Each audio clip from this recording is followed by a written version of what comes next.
Kumpul mainan, kumpul kenangan. Saya D dan selamat datang ke video SM Collector.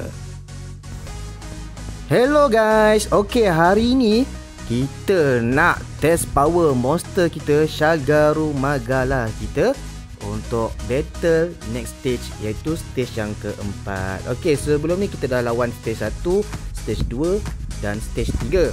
Okey, so stage 3 adalah permulaan yang kita menggunakan Shagaru Magala. Okey, jom sebelum tu kita tengoklah dia punya status. Okey, umur 3 tahun. Okey, nama dia Shagaru Magala. Okey. So ini dia punya hungry ataupun tahap kekenyangan dia adalah penuh. Okey, vitamin dia penuh juga. Ini adalah efek dia pun penuh. Okey, yang ni adalah tenaga dia, energi dia untuk digunakan semasa battle. Okey, so kalau energinya habis dia tak boleh battle. Alright guys. Okey, so ini dah win rate dia adalah 89%. Okey, jom kita tanpa membuang masa, jom kita lawan sekarang. Stage 4, let's go.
Yes, kita berjaya menang, clearkan stage yang keempat.